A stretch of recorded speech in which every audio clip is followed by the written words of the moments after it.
시청자 여러분 안녕하십니까? BOE 모닝뉴스 시작합니다. 미국은 북한 정권의 어떤 위협도 억제할 능력을 갖추고 있다고 미국 전략사령관이 밝혔습니다. 또 중국의 핵 역량에 대해선 이미 변곡점을 돌파한 상태라고 경고했습니다. 김동현 기자가 먼저 보도합니다.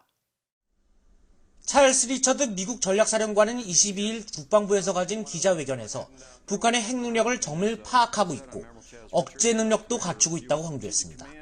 최근 핵무장 적성국을 상정하고 실시한 모의 훈련 과정에서 북한도 염두에 뒀는지 묻는 질문에 기밀 사안으로 답변할 수 없다고 말하면서도 대북 억제 능력에 자신감을 나타낸 겁니다.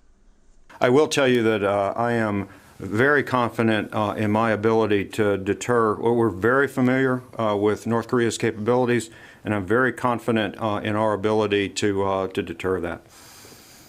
리처드 사령관은 이 같은 군사 대응 태세를 강조하면서도 북한 문제를 해결하기 위한 최우선 수단은 외교라고 밝혔습니다. 이어 미국은 한국에 약속한 노력들을 이행할 완벽한 준비가 돼 있으며 자신의 목표는 그 같은 책임과 노력을 유지하는 데 있다고 거듭 강조했습니다. 리처드 사령관은 또 최근 중국의 핵 역량 확장 추세와 관련해서도 강한 우려를 나타냈습니다. 단순히 핵무기 보유량을 근거로 한 나라의 핵 능력을 추정하는 것은 매우 허술한 방식이라며 중국이 핵 관련 일부 지표에서 변곡점을 이미 돌파한 상태라는 자신의 최근 애외 청문회 증언을 상기시켰습니다. 그러면서 핵 운반 체계와 지휘 통제 역량, 준비 태세 등 훈련 상황을 종합적으로 고려해 모든 적성국들의 위협에 대처해 나갈 것이라고 밝혔습니다. 한편 제임스 도킨스 미국 공군 전략 억제 핵 통합 담당 부참부장도 이날 공군협회 소속 미첼 인스티튜트가 주최한 화상대담에서 지금의 확장 억제력으로도 충분히 북한 정권의 핵 위협을 억제할 수 있다고 말했습니다. But should we keep with the current structure that we have, I think that we would be able to reassure our allies that we have the capabilities necessary to protect them from existential threats. 도킨스 부참모장은 또 미국이 향후 러시아를 염두에 두고 개발을 추진 중인 차세대 대륙간 탄도미사일, 지상 기반 전략 억제력을 실전 배치할 경우 북한과 중국의 불안정을 야기할 수 있다는 일각의 비판에는 동의하지 않는다고 말했습니다. VOA 뉴스 김동현입니다. 북한 선박들의 운항이 최근 조금씩 늘고 있는 정황이 위성사진을 통해 포착됐습니다. 또 북중 국경 지역은 계속 한산한 편이지만 최근 북한과 중국을 연결하는 신압록강대교 일대 북한 측 도로에서 포장공사 등 새 움직임이 확인돼 주목됩니다. 함지아 기자입니다. 선박의 실시간 위치 정보를 보여주는 마린 트래픽입니다. 북한 선박 민해호가 중국 룬커우항 인근에 머물며 입항을 기다리고 있습니다. 이처럼 현재 북한을 떠나 중국 항구 혹은 공해상에서 발견된 북한 선박은 최소 7척. 이 선박들이 룬커우항을 비롯해 다롄, 시다오항에 입항했거나 중국 웨이하이항 인근을 지나는 모습이 포착된 겁니다. 아울러 북한 선박 회령호가 한국 제주도 남쪽 약 200km 해상에서 남쪽으로 항해하는 모습도 확인됐습니다. 앞서 북한 선박들은 지난해 7월 북한 정권이 국경 봉쇄를 한층 더 강화한 이후 사실상 운항을 중단한 모습이 관측됐는데 약 8개월 만에 여러 선박이 중국을 비롯한 다른 나라 바다에 연이어 포착된 겁니다. 이 때문에 북한이 선박 운항을 재개한 게 아니냐는 추정이 나오고 있습니다. 하지만 북중 무역의 핵심 지대인 국경 지역은 아직 뚜렷한 움직임이 관측되지 않고 있습니다. 북한과 중국을 연결하는 조중 의교 인근 중국 측 세관 트럭 야적장을 촬영한 21일자 위성사진을 보면 차량이 전혀 없었고 지난달 16일 촬영된 사진에도 트럭이 몇 대 없는 것을 확인할 수 있습니다. 북한 경제 전문가인 윌리엄 브라운 미 조지타운대 교수는 비료 등 비소비재 품목만이 선박을 통해 제한적으로 거래되고 있을 뿐 여전히 육로가 막혀 있는 것으로 추정했습니다.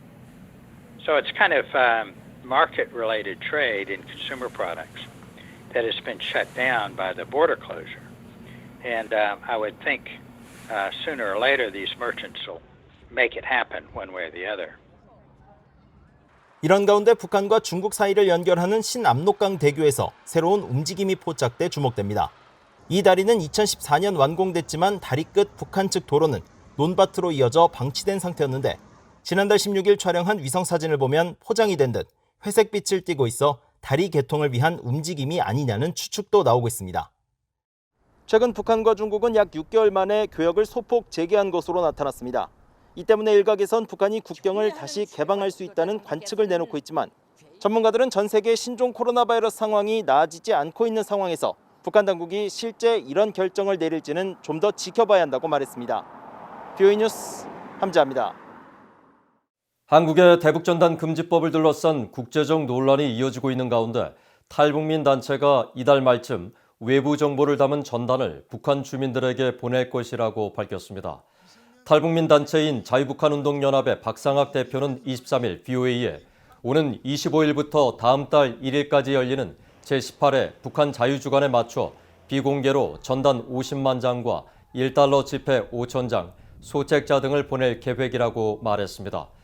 박 대표는 김씨 왕조의 폭정에서 눈과 귀를 빼앗기고 철의 장벽에 가려서 사실과 진실을 모르는 북한 주민들에게 자유세계의 현실을 그대로 전달해주는 탈북민들의 편지와 북한 김씨 정권의 3대 세습을 비판하는 내용을 전단에 담을 것이라고 덧붙였습니다. 이에 대해 한국통일부는 언론에 배포한 입장문에서 법률 취지에 맞게 이행하겠다며 경찰 등 유관기관과 협력해 일부 단체의 전단 살포 동향을 관리하겠다고 밝혀 법적 대응 방침을 시사했습니다. 지난달 30일부터 시행된 대북전단 금지법은 전단과 휴대용 저장 장치인 USB 등을 북한으로 보낼 경우 최대 3년 이하의 징역이나 3천만 원, 미화 2만 7천 달러 이하의 벌금으로 처벌할 수 있도록 하고 있습니다. 토마스 오에아 퀸타나 유엔 북한인권 특별보고관 등 유엔 인권 전문가 4명은 이번 주 한국 정부에 공동 혐의 서한을 보내 대북전단 금지법이 국제 인권 기준에 미흡하다며 재검토를 촉구한 바 있습니다. 미국 내 한인 이산가족 단체가 미국 의회에서 이산가족 상봉 법안이 최종 통과되도록 다양한 노력을 펼칠 것이라고 밝혔습니다. 하원 외교위원회에서 관련 법안과 결의안이 동시에 통과된 데 따른 반응인데 단체들은 상원 통과가 관건이라고 말했습니다. 안수영 기자입니다. 미국 내 이산가족 단체인 이산가족 USA는 21일 미국 이산가족 상봉촉구 법안과 결의안이 하원 외교위원회를 통과한 것과 관련해 다음 절차를 위한 준비 작업을 시작할 것이라고 밝혔습니다. 폴리 이산가족 USA 대표는 22일 BOA에 법안의 실제 발효와 관련해 최대 관건은 상원 통과 여부라고 강조했습니다. What we are focusing on is trying to have the bill introduced and passed in the Senate, well, both the bill and the resolution, because I think that will be much more challenging than having it be passed in the House. To identify Republican senators who would be supportive. 하원 외교위가 21일 만장일치로 가결한 미국 이산가족 상봉 법안은 실제로 2019년 하원 본회의를 통과했지만 상원을 통과하지 못한 채 시한이 만료돼 자동 폐기된 바 있습니다.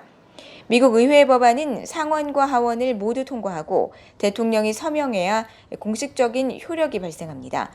이산가족 USA 등 관련 단체들은 이산가족 상봉 법안이 하원 본회의에서 통과되면 곧바로 상원에도 같은 내용의 법안과 결의안이 발의되도록 적극 노력하겠다고 밝혔습니다.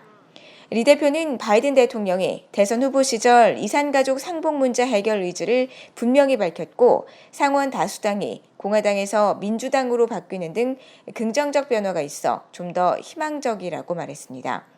미국 내 한인 이산가족 문제 해결의 중요성을 강조해온 미국 친후봉사회 다니엘 제스퍼 워싱턴 지부장은 20일 BOA에 이제는 흩어진 가족들이 조속히 만날 수 있도록 모두가 더욱 합심해야 할 때라고 강조했습니다.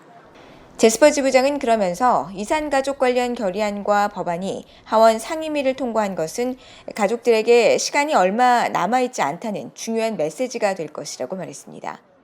BOA 뉴스 안소영입니다.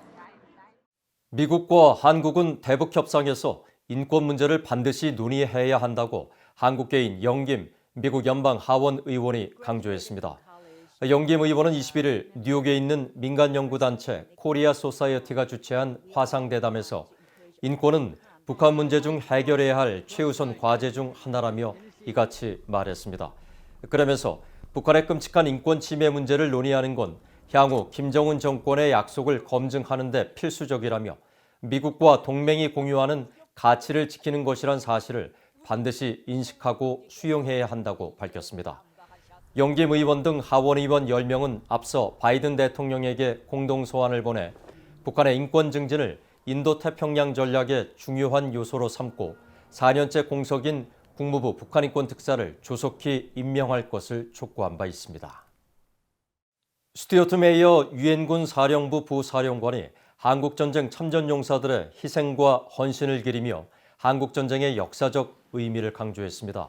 메이어 부사령관은 23일 한국 가평군 영연방 참전비에서 열린 영국과 캐나다, 호주, 뉴질랜드 등 영연방 4개국 한국전쟁 참전 70주년 기념 행사에서 한국전쟁 당시 가장 치열했던 전투 중 하나인 가평전투의 역사적 의미를 되새겼습니다. 그러면서 열악하고 생사를 넘나드는 전투 환경 속에서도 한국을 수호하기 위해 희생하고 헌신한 참전용사들을 영원히 기억할 것이라고 강조했습니다. 한편 이날 기념식에 화상으로 참여한 호주 참전용사 콜린 칸 씨와 뉴질랜드 참전용사 크리스 네벨 씨는 전쟁 후 한국의 눈부신 발전상을 보며 놀라움을 금치 못했다면서 이 같은 한국의 발전은 한국전쟁 참전의 역사적 의미와 당위성을 입증하는 것이라고 말했습니다. 이상으로 BOE 모닝뉴스를 마칩니다. 시청해주신 여러분 고맙습니다.